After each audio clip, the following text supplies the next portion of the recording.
नमस्कार दोस्तों। आज हम लोग डिस्कस करने वाला है एक बहुत ही इंपॉर्टेंट पॉइंट के बारे में, जो कि है मोतीलाल ओसवाल का परफॉर्मेंस इतना बेहतरीन कैसे रहा है बाकी मिड कैप्स के तुलना में। तो I would consider only the mid cap category as of now today, because Motilal Oswal has been live in the market since a long time, और वो एक अच्छा प्रोपोजिशन बन जाता है हम लोगों को कंपेयर करने के लिए। हम लोगों को पता है कि मोतीलाल ओसवाल मिड कैप एक बेहतरीन मिड कैप फंड है, और उसके साथ मोतीलाल ओसवाल का स्मॉल कैप जो भी है वो भी काफी अच्छी तरीके से परफॉर्म कर रहा है, एंड उसके साथ लार्ज एंड मिड कैप भी। तो for the timing will consider only the mid cap as of now. तो यहाँ पे मैं मिड कैप कैटेगरी में आया हूँ from the collections of in the Groww tab. तो यहाँ पे जो दिखा रहा है, I will compare the Motilal Oswal mid cap with this only this particular funds only. ठीक है, जो भी है यहाँ पर I am not considering the ones which are very low in AUM। तो ये जो भी मिड कैप फंड्स देख रहे हैं, काफी ज्यादा AUM वाले फंड्स है, एंड काफी हिस्ट्री रहा है इन लोगों का। तो every fund has got more than 5 years of experience.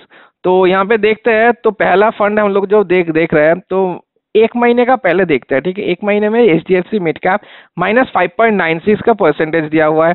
Motilal Oswal का वहीं पर देखिए -6.57, निपॉन का वहीं पर देखिए -7.62। तो एक महीने तो काफी डिफिकल्ट फेज रहा है हम लोग के लिए। तो the every fund has got a negative returns currently. Quant का भी देखिए -5.08, कोटक इमेजिंग जो इक्विटी जो मिड कैप फंड है -5.5, SBI का भी है -4.5, एंड एक्सिस का है देखिए -5.73। तो every one of them has got more than 4 and 5% negatives. तो एक महीने तो छोड़ दीजिए, काफी वोलेटिलिटी चल रहा है अभी। 6 मंथ का चलिए कंसीडर करते हैं। ठीक है, HDFC का देखिए नेगेटिव है, 6 महीने से HDFC का जो मिड कैप फंड है वो भी नेगेटिव है। HDFC का हम लोग जानते हैं कि इसका AUM देखिए करीबन 78,000 करोड़ है। इससे ह्यूज AUM, और जितना ज्यादा फंड साइज रहता है उसका मतलब है कि ज्यादा रिस्क नहीं लेता है वो लोग। तो ज्यादा रिस्क ना लेने के बावजूद भी माइनस नेगेटिव में एंड किया in the last 6 months. Nippon का देखते हैं लास्ट 6 मंथ्स में कितना है नेगेटिव। इसका भी नेगेटिव है -1.65%। इसका भी ये फंड साइज देखिए 35,000 करोड़ है, मतलब ये भी काफी डिफेंसिव फंड है बेसिकली। क्वांट मिड कैप इसका सबसे खस्ता होकर रखा है -13.46 इन द लास्ट 6 मंथ्स। इसका फंड साइज है 9,500। कोटक का है यहाँ पे 6 मंथ्स का देखिए, ये जस्ट पॉजिटिव है 0.29%। इसका भी फंड साइज देखिए बहुत बड़ा है, 52,000 का है। SBI magnum again huge AUM size -2.02% in last 6 months. AUM size देखिए 22,000। And finally axis mid cap, इसका 6 मंथ्स का देखिए -1.94। तो और इसका फंड साइज देखिए 32,000 करोड़ है। तो एक्सेप्ट शायद कोटक इमेजिन जो कि 0.29% है, बाकी सारे जो पीयर्स है मोतीलाल ओसवाल का, every one of them is negative. यहीं पर देखिए मोतीलाल ओसवाल का कमाल, 6 महीने में देखिए करीबन 10% पॉजिटिव रिटर्न्स देके रखा है। तो imagine the outperformance it is doing compare to his peers. ठीक है, और यहाँ पर भी फंड साइज ऐसा नहीं है कि बहुत कम है, ऐसा नहीं है, fund size is quite good 18,604। Rating भी यहाँ पे दिया हुआ है 5%। तो लेट्स सी द 1 ईयर का, लास्ट में देखते हैं 1 ईयर का कितना रिटर्न आया। 45% आया मोतीलाल ओसवाल से। HDFC का कितना है 23%, तो ऑलमोस्ट डबल। निपॉन का देखिए 21, डबल से भी ज्यादा। क्वांट का तो बहुत ही कम होगा, हाँ एग्जैक्टली 15% है, ऑलमोस्ट ट्रिपल है क्वांट से। कोटक इमेजिंग का देखिए 29, फिर भी ठीक ठाक है 30%, बट स्टिल इसके तुलना में मोतीलाल ओसवाल के तुलना में 15% अभी भी कम है।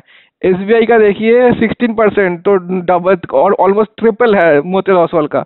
एंड इसका देखिए 26%, ऑलमोस्ट डबल है। तो ऐसे ऐसे क्या कर रहा है मोतीलाल ओसवाल के हर एक फंड को इतनी अच्छी तरीके से बीट कर रहा है, और कोई भी इसके आसपास आ ही नहीं पा रहा है। तो उसी के बारे में डिस्कस करेंगे इस पर्टिकुलर वीडियो में। तो मैं ऑल के डेटा में गया हूँ, यहाँ पे देखिए एक स्टेडी इंक्रीज है। यहाँ पे ये लॉन्च हुआ था कब देखिए 25 फरवरी 2014।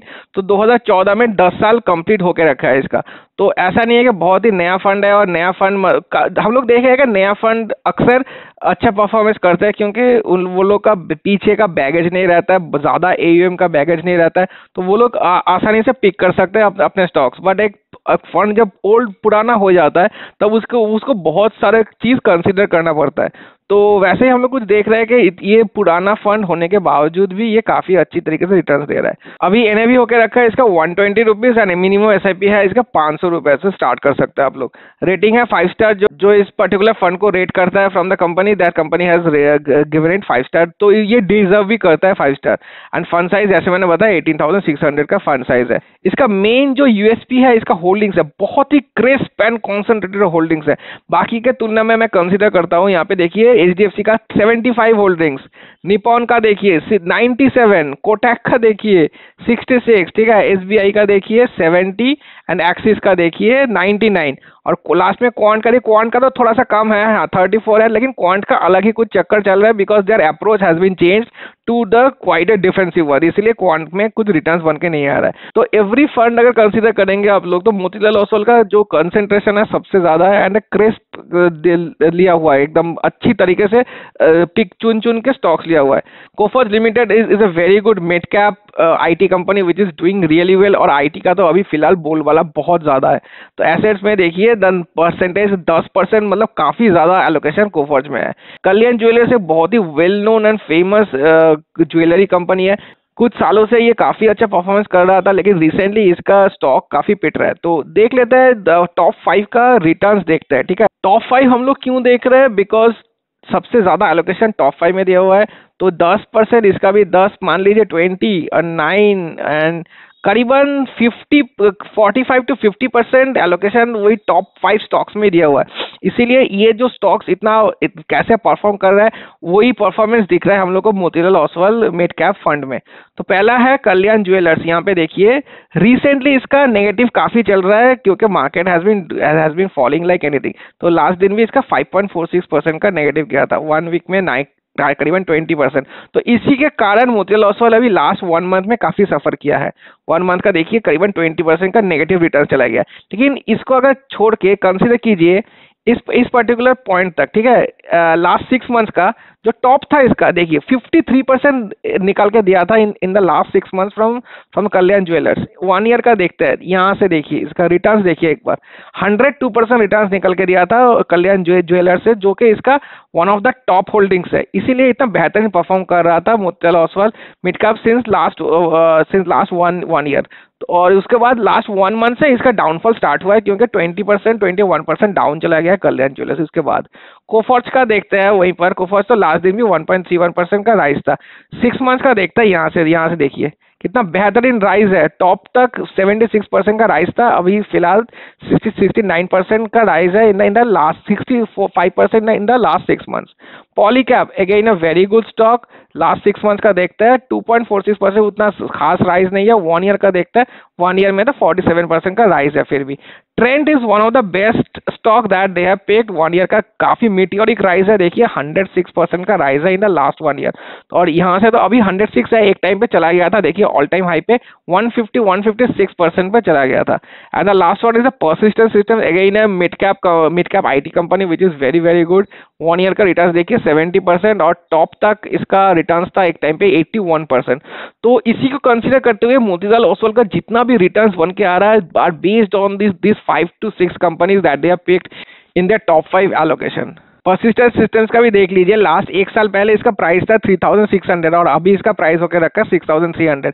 तो कितना ड्रामेटिक राइज हुआ है एवरी स्टॉक का, इसलिए मोतीलाल ओसवाल को इनडायरेक्टली काफी बेनिफिट कर रहा है। तो ऑल द 5 स्टॉक्स यहाँ पे जो दिख रहे हैं आप लोगों को एक्सेप्ट 1 जो कि है this is a large cap, this is a part of Nifty 50 trend limited, उसको छोड़ के हर एक स्टॉक मिड कैप कंपनीज है, ठीक है।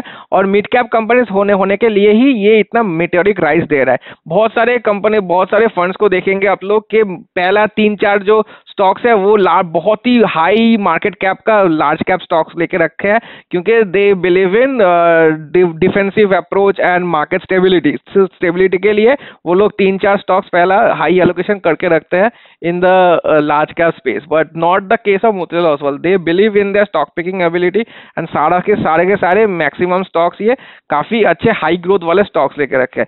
ये 5 कंप्लीट हो जाने के बाद दे have picked the Jio financial services which is a large cap जो कि काफी कम राइज करता है।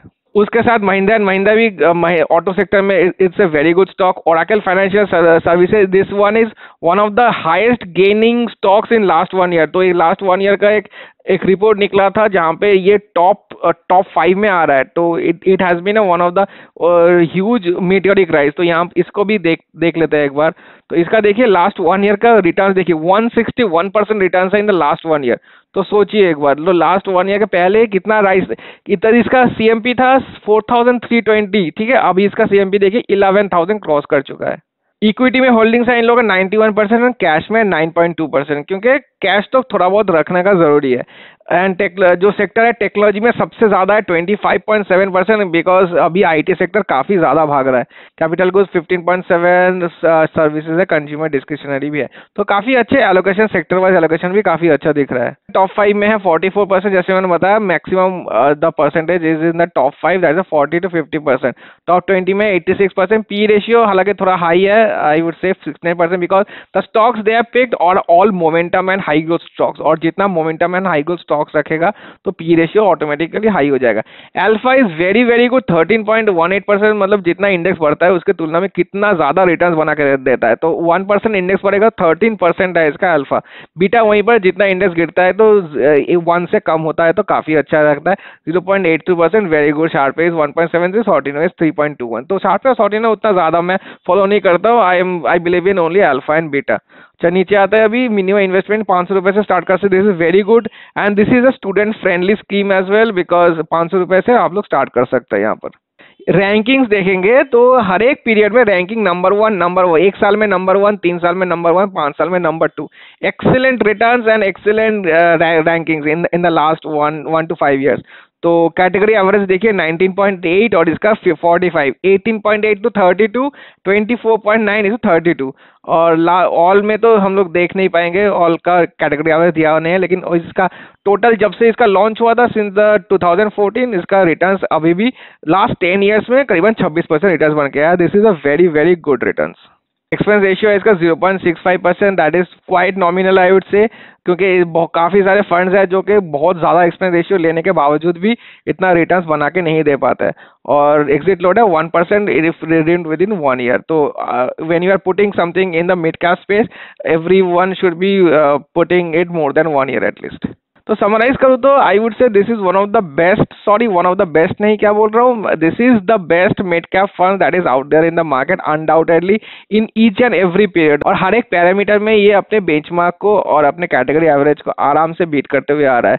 एंड द पियर्स, इसका जो पियर्स है वो भी इसके आसपास भी नहीं आ पा रहा है। So if you are investing in this particular mid cap fund, do invest for long term. ऐसा नहीं है कि शॉर्ट टर्म के लिए क्विक रिटर्न्स के लिए आप लोग 5 या 6 महीने के लिए आ रहे हो और निकल जा रहे हो, ऐसा चीज मत कीजिए। When you are investing in this particular fund, do invest in a long term basis and you will be reaping quite healthy rewards in the long time. तो वीडियो को यहीं पर रखते हैं। Any comments and any questions you can put it in the comment section and I will be happy to help. Video पसंद आया तो like और सब्सक्राइब कर दीजिए and I will see you in the next video. Thank you so much for watching.